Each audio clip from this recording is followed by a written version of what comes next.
Rav Nissim Yigain Zatzal told a story many people have heard. There was a Jew who was an unemployed actor. Couldn't find a job as an actor, which is the standard state of most actors in the world. And one day he saw an advertisement. There was a zoo. The zoo had a monkey. The monkey was the main attraction at the zoo. People would pay a lot of money to come in and see the monkey, and the monkey would perform. And the zoo was making a lot of money. And then one day, monkey died.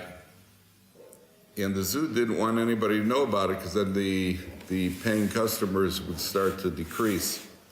So they put an ad in the paper. They're looking for somebody to play the part of a monkey. So this guy, so a job's a job. So he went down, he auditioned, and they saw that the guy, he's a natural monkey. Put on the monkey uniform, he put on the outfit, swinging around on the trapeze. The guy was good.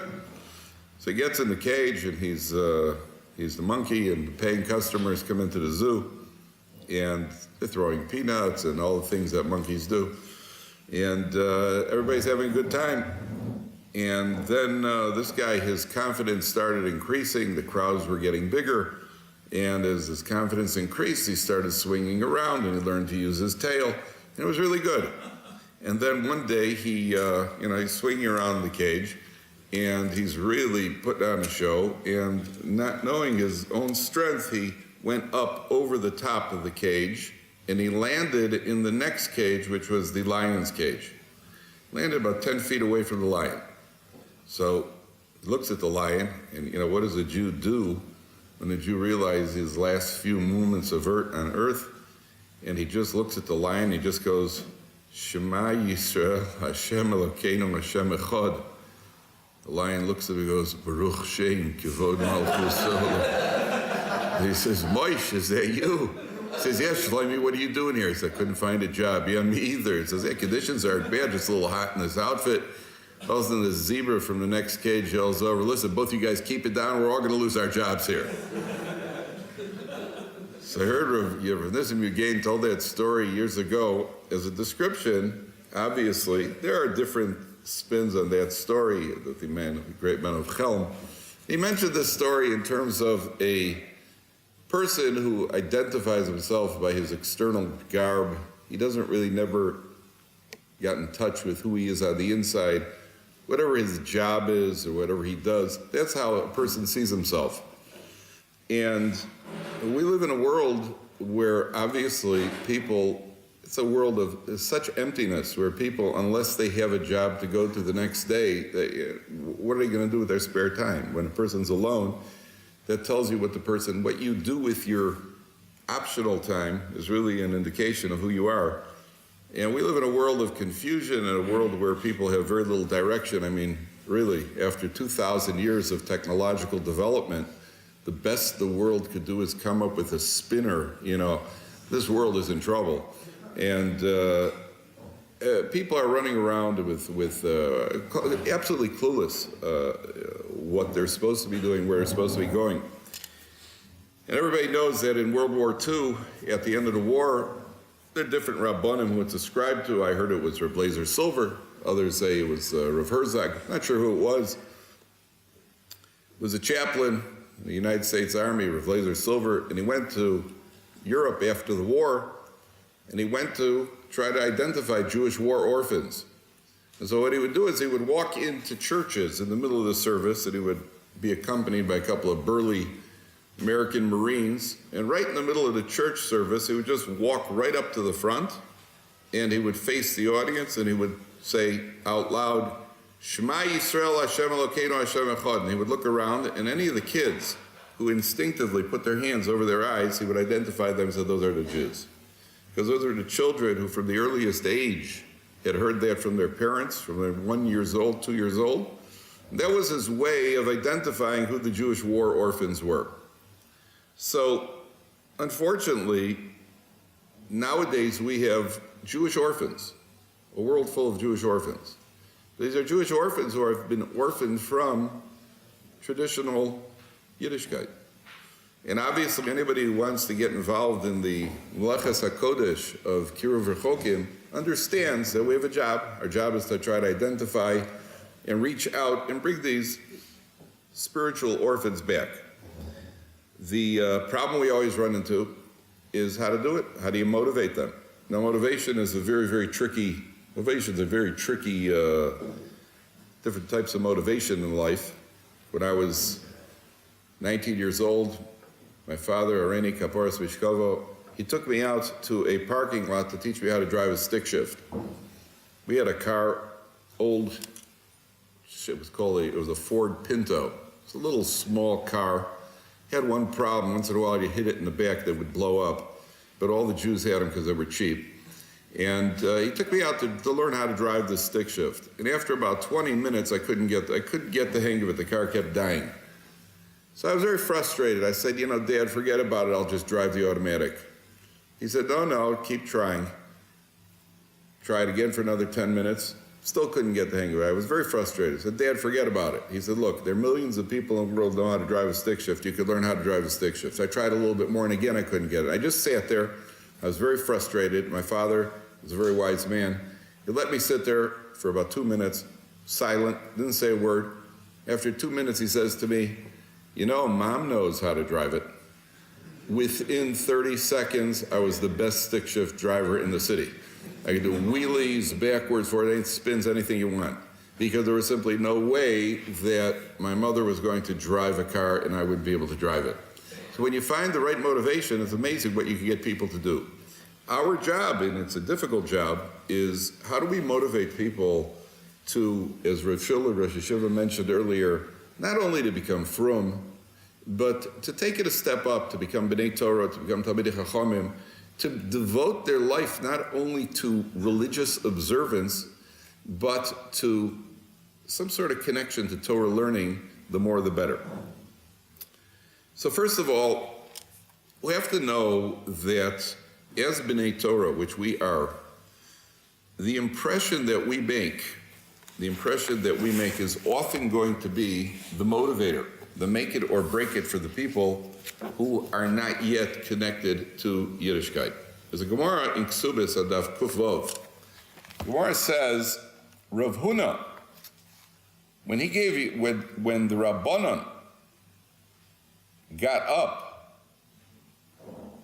from the yeshiva of Rav Huna Bavloa, when they got up, there was so much dust from his yeshiva.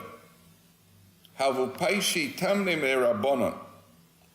And Rav Huna, when he would darshan, he had 13 Kleisar Amoroi. In those days, they didn't have loudspeakers, they didn't have microphones. So the Rav would give the drasha, and he had people who would stand there, and they would kind of, with some sort of foghorn or something, they would then repeat what he said to the crowd. They were human loudspeakers. Rav Huna had such a crowd of Talmidim that he had 13 people who would then broadcast it out to the entire crowd of Talmidim who were there. And when they got up from his shir, the Gemara says, V'nofzi glimayu, they would shake out their garments, Havesolik avka v'kasi liyoma. The dust from their garments would go up, it would block out, it would darken the sun that was shining.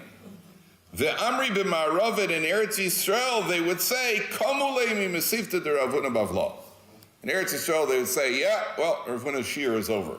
How do you know? It got a little dim today, right? Can you imagine that if we were here right now and it got a little dark outside, we'd say, yep, I guess shir's over in Lakewood. Right? They all got up in Lakewood and they all shook out their garments and the dust went up and it blocked out the sun and that's why we can't see. That's what the Gemara says. The Gemara says that in Bavel and Eretz Yisrael would get dark and they would say, yeah, they finished Rav Huna's shir for his 800 Talmidim in Bavel.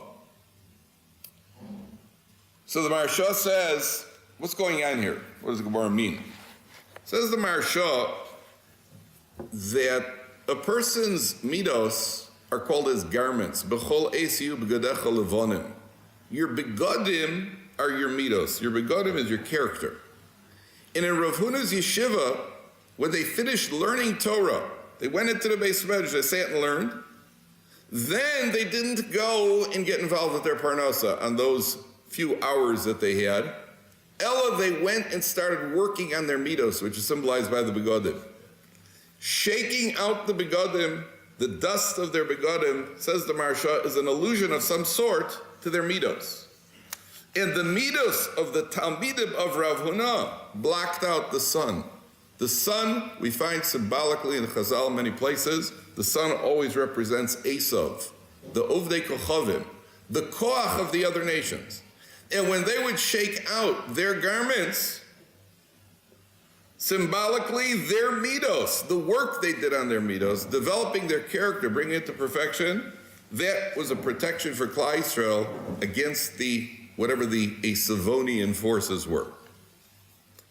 So we know that as B'nai Torah, if we're going to affect people, one of the things that affects, and we've heard it over and over throughout the years, people are watching us. We have a tremendous responsibility. When I was learning in Kollel, the Rosh Kollel, Rav Mordechai Shekevitsky, Zichrono Livracha, he told us, when we get on a bus here in Israel, if anybody on the bus is standing, we should get up and give them our seat. We shouldn't sit.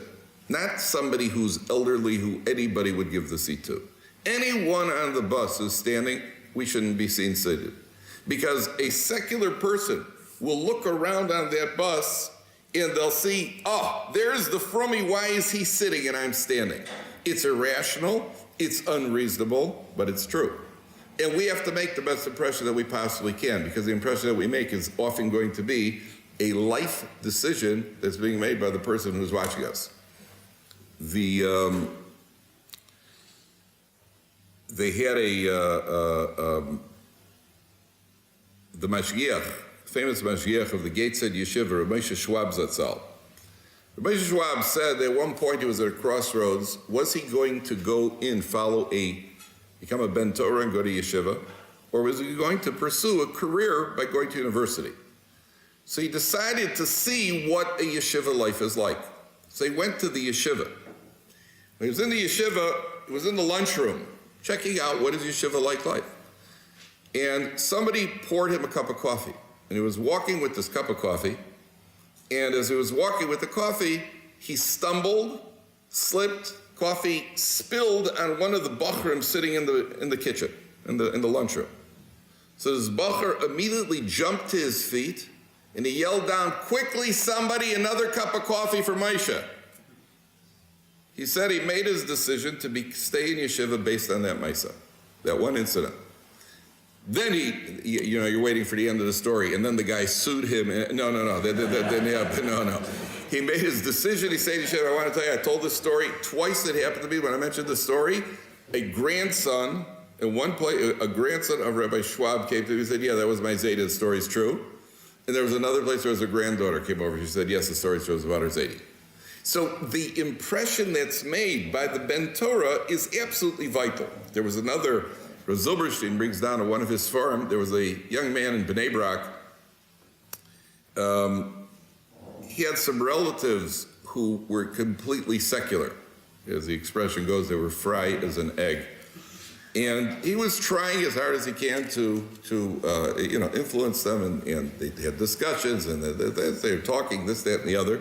And one time he invited the secular relatives over for a Shabbos in Bnei Brak. I assume it wasn't July, but December is much better in Bnei Brak. But he invited these secular relatives over, and they spent an entire Shabbos talking about everything, talking about the frum and throwing stones, and we come from gorillas, we don't come from gorillas, everything, the whole thing. Nothing, not a movement, nothing, no crack no chink in the armor.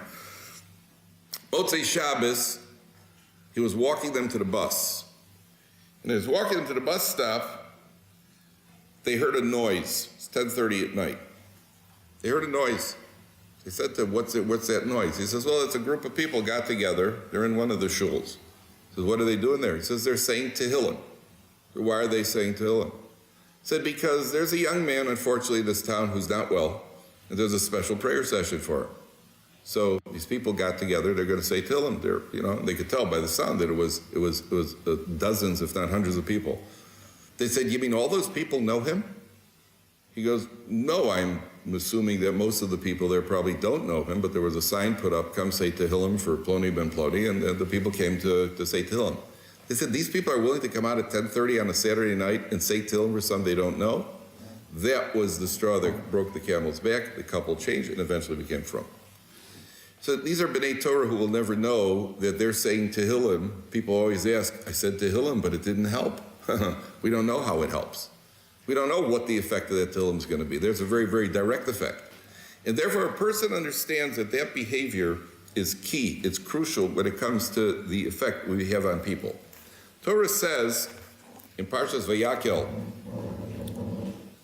Moshe Rabbeinu gathers the people together. Vayakel Moshe es kol adas b'nei Yisrael, and he gives them the command regarding the Mishkan. Comes along, tells them what they have to bring, and then the Torah says, Vayetzu kol adas b'nei Yisrael b'lifnei Moshe.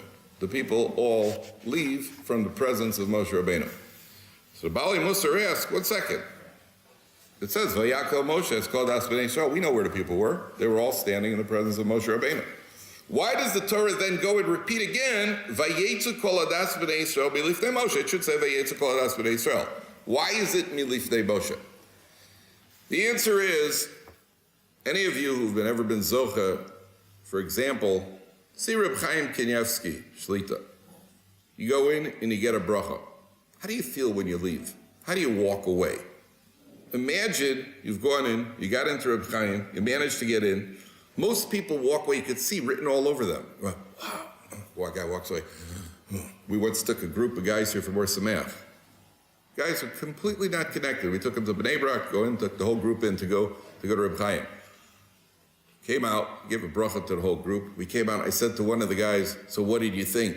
The guy looks at me wide-eyed, he goes, I mean, he was exuding something. I don't know what it is, but he was exuding something. And that's something that we all feel. You all go in, we all go to Reb Chaim, and you walk out, and you're like, whoa, and we're just, walk out, what's wrong? No, nothing else, but Reb Chaim. And you walk out, person leaves Moshe Rabbeinu. You can take a look at them and see where they came from. Somebody who comes walking out of the Beis Medrash, a Ben Torah comes walking out of Beis Medrash, you can tell. The way a person walks. Sometimes you can tell a man's walking on the street, he obviously just came out of a tavern. That's clear, because he walked, he wobbled this way, wobbled that way, and for no good reason fell flat on his face. That is definitely somebody who came. I've never seen anybody come out of a Beis Medrash and fall for no good reason. A person out of a tavern, you never seen the opposite. Person comes out of a ball game with his buddies. They went to a ball game. They came out of a gymnasium. They've got a certain look. They've got a certain feel, a certain sound about them. A person who comes out of a Beis Medrash should have a certain look and a certain feel. A Ben Torah's behavior has to show that he's a Ben Torah, and a Ben Torah has to realize that people are watching him, they're watching his behavior, and they're being very much affected by it. They had a pool here in Eretz Yisrael in a place called Kfar Hasidim, up north. And one day the cashier at the pool became frum. Said, put on tzitzis, started put a yarmulke, started saying Kriya Shema. So they asked him what happened. How did something obviously happen? The guy running a pool in Israel decides to become frum. He said one day he was late getting to the pool. He had to abandon his post. That happens in Israel. Anybody who's ever been here, you go to a store, sometimes you'll see a sign on the store that says, I'll be back in 20 minutes. The store's open, cash register is right there. Just walk right in, a very informal country. And he was there, he had to abandon his post, and the pool was open. He got back to the pool, and there were a group of yeshiva guys from the yeshiva in Kfar Hasidim were waiting there. What are you doing here? That we want to pay you. They were the only ones who were waiting to pay. Everybody else snuck in, he got into the pool, he had no way of collecting. He said, if that's B'nai Torah, that's what I have to be. There are countless examples. I'll just tell you one more. A train conductor here in Israel also started becoming observant, started becoming frum. What happened? He said, I got off. What happened to you? He said, one day I stopped the train, got to the final stop. One man, the black hat, beard, I saw him get off the train.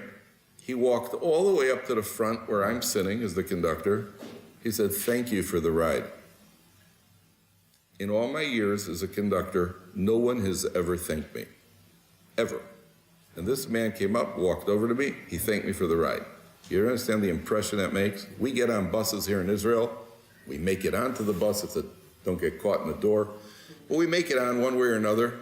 There's a lot to thank the guy for. There are a lot of people who didn't make it through those doors in one piece. Give us a ride, you get off the bus, thank you very much. Instead of yelling at him, as is the minhag hamako, just say thank you, good morning to a bus driver. The impression that it makes, there's no way of knowing ourselves how far that's going in any individual case. What is vital here, and I feel always has to be emphasized when we discuss this subject, is there's very little more admirable than being concerned, as Rabbi Levin mentioned, not worrying only about ourselves, worrying about other people, and trying to get out of that natural inclination of thinking about myself. And the best way to think about other people, obviously, is to do whatever necessary, which often, and by the way, is in the Gashmias end of it, to bring them back to Yiddishkeit. But there is one area where we do have to think about ourselves, and that is that no matter what we're doing, and whether we're doing it as a Bein HaSdorim project after Seder, whether you're what they call a Kiruv professional, right? Whether you're a Rebbe in a yeshiva, whatever it is that you're doing, but you yourself have to constantly grow. The only way you could share the enthusiasm is by you yourself, we ourselves remaining enthusiastic. A Ben Torah has to constantly grow in his learning. What we are is going to come across. Dvarim hayotzim min halev nechtasim b'leiv. It's our leiv which is affected by our own learning. If a person is himself excited, if a person himself is enthusiastic, that enthusiasm carries over. And it's got to be genuine. There's a college football coach who once said, the key to this business is sincerity. Once you learn how to fake that, you got it made. You can't fake it. You can't fake it. You have to be able to give it over. It has to be the real you that's coming over. That goes much further. Two people can say the same thing. Yet it's the one who they feel, they sense the quality, that's what they respond to. A person running around a college campus who has done very little learning, but he could tell you everything that he's heard on tapes, and he brings it over and tries to give it over, okay, people will nod their head. It comes across very much as something. It's good that he knows it, but they could go to a Talmid Chacham, they could go to a Rebbe, they could go to somebody who's learned, and he's giving it over because he really knows it. It comes across differently because that's his essence. And a Ben Torah has to know that he always has to continue growing in Torah, no matter how much it is, how difficult it is, how challenging. Rav Shmuel Birnbaum Zatzal was Rosh Yeshiva, Amir Yeshiva. And I think that this gives a little perspective on what Torah is and what our responsibility to Torah should be and what our connection to Torah should be. Rav Shmuel Birnbaum was well known, tremendous masmid. He was the one who was once sitting on a plane, and he's sitting on the plane, and in the business section of the plane was a former Talmud of the Mir Yeshiva, the Mir in New York. He was Rosh Yeshiva of Mir Yeshiva in New York. And one of the former Talmidim in the Mir Yeshiva was now a successful businessman, was sitting in the business section. And he comes to the back of the plane. He had to go to the back of the plane for some reason, and all of a sudden he sees there's his former Rosh Yeshiva, Rav Shmuel Birnbaum, sitting there learning on the plane in the cattle section. So he's sitting up there in business. The guy felt horrible, so he walks over. He says, Rosh Yeshiva, please, I have a seat. I have a seat in business. Let's switch seats. So Shmuel says to him, I don't need a seat in business. I need a chavrusa. Tell the guy next to me to go sit in business. You sit down, let's learn. How's that for an upgrade? Wasn't what he was expecting, was it? So he was a tremendous masmid. One day, he had a Talmud in his yeshiva, Reb Yaakov Bender. Yaakov Bender is a Rosh Yeshiva now. There's a shiva in, I think, Darche in New York, very big. Reb Yaakov Bender is a story that Reb Yaakov Bender himself told over. It appears in the book on Rav Shmuel Birnbaum. Reb Yaakov Bender, his mother was an almana, and he was learning in the yeshiva, and one day he didn't come to Seder. And the next day, Rav Shmuel said to him, where were you? Where were you for Seder? Rav Shmuel he took people to task for it. The Seder was Seder. So where were you? He said, well, my mother's an almana. She asked me to go to Lakewood. I had to do her a favor, so, I went as fast as I came back. He said, yeah, but Yaakov, there was Seder. He He says, yeah, but Rebbe, my mother's Ramona. I said, I know, but there was Seder. So he said, Rebbe, what would the Rosh Yeshiva himself have done? So Shmuel didn't answer. 5 months later, Rabbi Yaakov Bender, with Rabbi Shmuel's permission, was the head counselor of one of the camps in the Catskills. Head counselor is a very big responsibility. And it involved coming back. The Zman Elul Zman started. It involved coming back 5 days late. And Rabbi Shmuel, very uncharacteristically, gave him reshus to be the head counselor, even though it meant coming back 5 days late. So Rabbi Yaakov Bender went up to camp. And then within that 5-day period, Rabbi Shmuel, for some reason, had to be in the camp. So he walked over to Yaakov Bender, and he said to him, Yaakov, where are you? This man started 2 days ago. He said, yes, Rebbe, Rosh Yeshiva gave me a reshus to be. He says, yeah, but this man started. He says, but Rosh Yeshiva gave me a reshus. He says, I don't understand. Why can't you find a substitute? He says, Rebbe, I'm the head counselor. Head counselor is a tremendous responsibility. I can't leave here for a minute. So Rosh Yeshiva says to him, and what if your mother would ask you for a favor? That was it. What could you possibly say? Well, this is different. This is camp. That was only learning. That's exactly his point. Person has to appreciate what Torah is and what our dedication and devotion to Torah should be. When the Russians, do you know that in Russia they had a clandestine Baal Tshuva movement right under the noses of the communists? Rabbanim, there were Rabbanim from here, used to go to Russia, and right under the noses of the communists, they would start teaching Torah.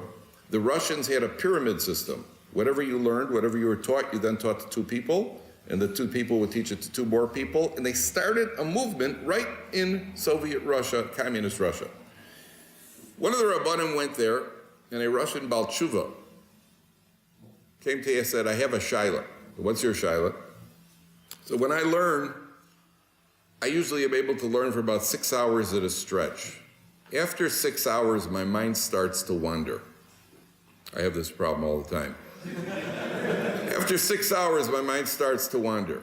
He says, what's your shaila? He says, well, I know how to stand on my head. So I stand on my head for about 20 minutes. The blood goes to my head, it clears my head, then I get myself upright, and I'm able to learn for another 3 or 4 hours. He says, what's your shaila?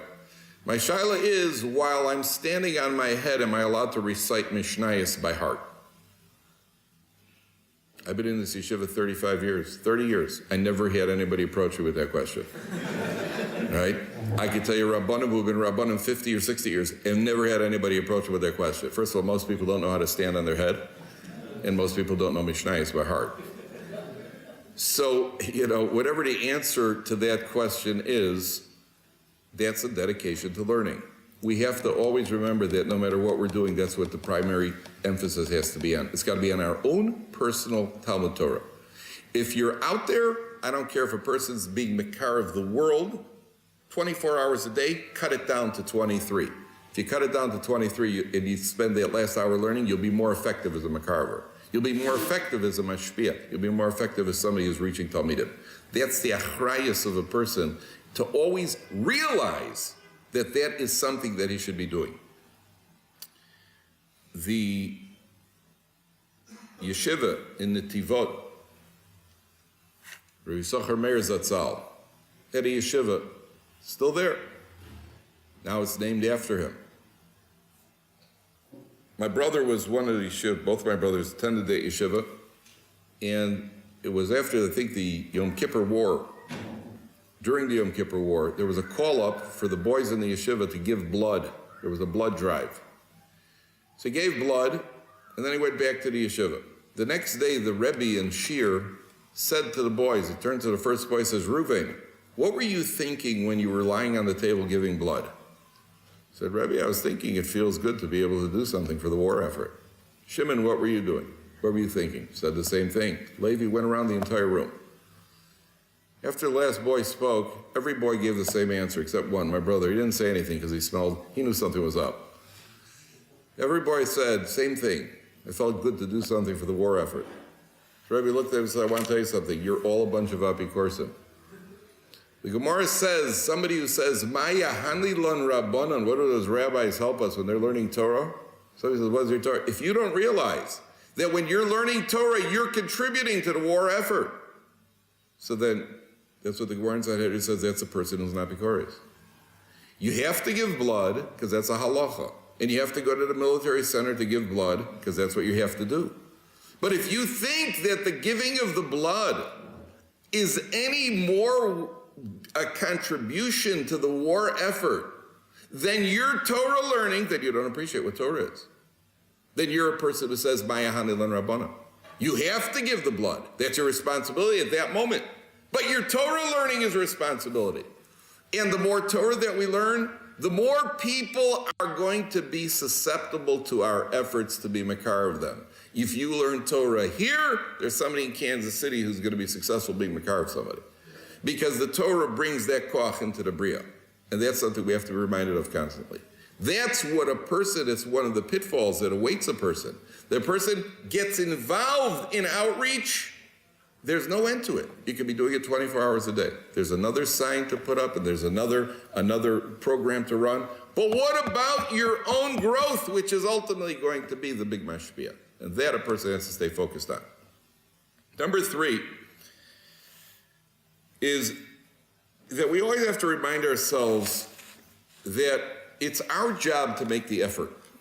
We have to do the best thing that we can, but like all situations in life, we're not responsible to bring about results. Now, there are two directions to go with this. First of all, besides the fact that obviously we don't do it anything that compromises halacha for the sake of HaKadosh Baruch Hu's children, we do what we have to do based on what the Torah says we do in order to get to, can you imagine the irony? And Rabbi Yashiv said, to invite somebody over for Shabbos by having them drive on Shabbos. So what do you want to do? You want to teach them how to keep Shabbos by having them being Mechalel Shabbos. So obviously their shilos have to be asked to poskim. But the first rule is we don't do anything that tampers with or compromises halacha, and a person has to have a posek that they go to, a posek, somebody who paskins shilas, not somebody who is an experienced kiruv professional. It has to be a posek who paskins halacha to ask the halacha shilas to, number 1. Number 2, like everything else in life, we know that HaKadosh Baruch Hu is running the show. The effort that we make has to be with the awareness that that's all we're responsible to do. The Gemara in Sukkah says, Shlomo HaMelech once saw the Malach HaMoves. The Malach HaMoves looked sad. Shlomo HaMelech said to him, why is it that you look sad? So he said, because there are these 2 men that he was sent to terminate their life, and he's not been successful. So Shlomo HaMelech called the heads of the Seirim, and he said, I want you to take these 2 men and bring them to the city of Luz, the mythical city of Luz where no one ever died there. And so Shlomo HaMelech, the head of the Shadim, takes these 2 men and transports them to the city of Luz. City of Luz was that city no one ever told a lie and no one ever died there. I don't know which one is more unbelievable. No one ever died and no one ever told a lie in the city of Luz. And Shlomo HaMelech said, I want you to transport these 2 men to the city of Luz. So they transported them, and right at the gates of the city of Luz, they died before they could get into the city. The next day, Shlomo HaMelech saw the Malach HaMoves, and it was all smiles. He said, what are you so happy about? He says, exactly where I needed them, that's where you sent them. That's where I was sent. That was the place where they needed to be to terminate their lives. I'm going to ask you a question. Did Shlomo HaMelech do the right thing? They died. How could it have been the right thing? The answer is, imagine you're standing at a 16-lane highway. You're standing there. First guy runs across the highway. He closes his eyes and he runs across the highway. Car slams on the brake from the right, from the left, screeching tires, burning rubber. The guy runs across, makes it to the other side of the street, and he finds a wallet with $40,000 in it. The next guy looks both ways, waits for traffic to clear, starts crossing the street, and right in the middle of the highway, a light aircraft crashes into him and kills him. Who did the right thing? Who did the right thing? The answer is, let's see what you do when you're the next person across. What are you going to do? Well, let's read the data. The first guy closed his eyes, made it across, he's got $40,000. The second guy looked both ways, and he died. So then I'm the third guy. What am I going to do? Well, the third guy is obviously going to look both ways. You look right, you look left, you may look up also. But the last thing you're going to do is close your eyes and run across a 16-lane highway. The rule is we have to do what the right thing is and let HaKadosh Baruch Hu worry about the results. Ragloi debar inish areven be. A person's feet take him where he's meant to go. Our hishtadlus has to be with an awareness that we'll try and let HaKadosh Baruch Hu worry about the results. HaKadosh Baruch Hu has all sorts of ways of doing all sorts of things, bringing about all sorts of results. That's our responsibility in Kiruv. You do what you have to do. You know, there's a story I have to tell you. I've mentioned it in the past, but it's an unbelievable story. A group of kashrus mashgichim, many of you have heard it, but it's just so unbelievable. A group of kashrus mashgichim went from the United States to Japan. And when they got to Japan, they had to catch a connecting flight. And when they got to the counter, the lady at the counter in Japan said to them they have to pay another $200 for the connecting flight. And they said, no, that's not true. Their ticket goes all the way through. It's covered. Travel agent took care of everything. And they started arguing with each other. And these guys from a long flight from the United States, so they were already jet-lagged, tired, and irritable. And she was frustrated having to deal with them. And at a certain point, she turned to her colleague at the desk, and she cursed them. In Japanese, she cursed them. You don't have to be a genius to know you've been cursed. And these guys were frustrated. They're tired. And one of them looks at the other one, and he kind of nods his head, makes a gesture in their direction, and he quotes a statement from the Gemara. He says, "Sheyamusu misa mishuneh," which roughly means may they die a painful death. He was in a bad mood. And so she looks at him and she points down, she says, in broken, she says, go to office. So they walk down the corridor, they knock on the door in this office, they hear a voice come in, they walk in, there's a Japanese colonel sitting behind the desk. He says to them in perfect English, what's the problem, gentlemen? He said, listen, she's giving us a hard time, our tickets go through, she wants another $200. He says, let me see the tickets. He pulls out a pen and he initials the tickets. He says, go ahead, you get on the plane, no problem. It turned out that his name was Shayamusu Misamshune. And when she heard them say Shayamusu Misamshune, she got nervous that they got protexia with the boss. She got all nervous to send them to the boss. So they go into the office and Mr. Shayamusu Misamshune then pulls out a pen and he initials the ticket. You see, there's something called HaKadosh Baruch Hu's Hashgach, HaKadosh Baruch Hu running the world. And we have to do what we have to do. Make your hishtadlus. In this case, the hishtadlus is, quoting the Gemara. It wasn't a very nice thing to say. But whatever the hishtadlus is, that's what a person has to say. When it comes to Kiruv, a person has to know that is the achrayus. The achrayus is to do the Ratzon Hashem and to do it the way HaKadosh Baruch Hu wants. Finally, there was a story here in Eretz Yisrael. It took place. It was going around probably about 10 years ago, I think. There was a traffic accident, and guy was in a car accident, young man, lying on the street, and an Israeli soldier happened to drive by. He picked him up, the guy was on a motorcycle or something, he picked him up, took him in his car, drove him down to the hospital, and dropped him off in the emergency, went to the emergency room. They took him in for emergency surgery. Soldier saw that everything was under control, so he turned around and he left. Did the surgery, came out, told the parents of this young man who was in the accident, they said, listen, son's going to make it. If he would have gotten here about 5 minutes later, he'd be gone by now. But he's going to have a complete recovery. And sure enough, it took a couple of months, rehab, he was okay. Parents felt very bad because they never got to meet the young man who saved their son's life.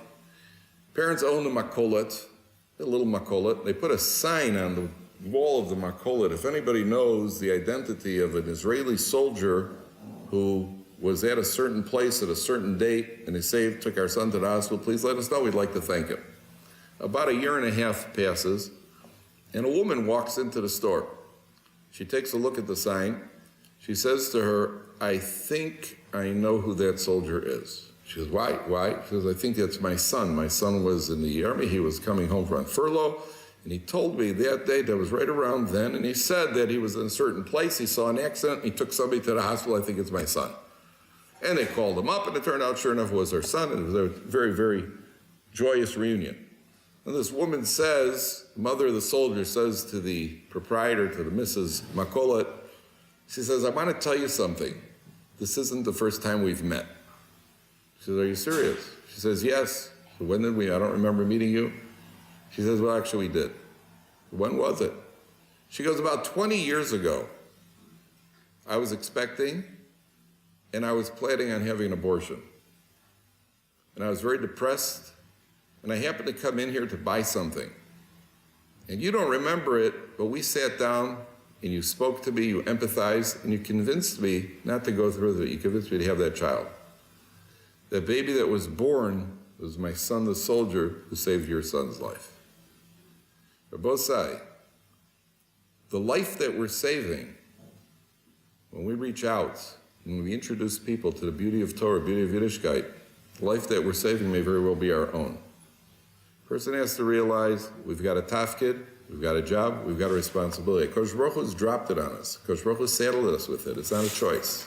The same way that everything else in Yiddishkeit is not a choice, this is not a choice either. Every one of us has the capability, each person in his area, each person based on his personality, based on his talents, based on abilities, capabilities. Every single person has the abilities to have a positive effect on other Jews. That's our responsibility. That's our tafkid. We daven for siyata d'shmaya. We understand that HaKadosh Baruch Hu is the one responsible for the results.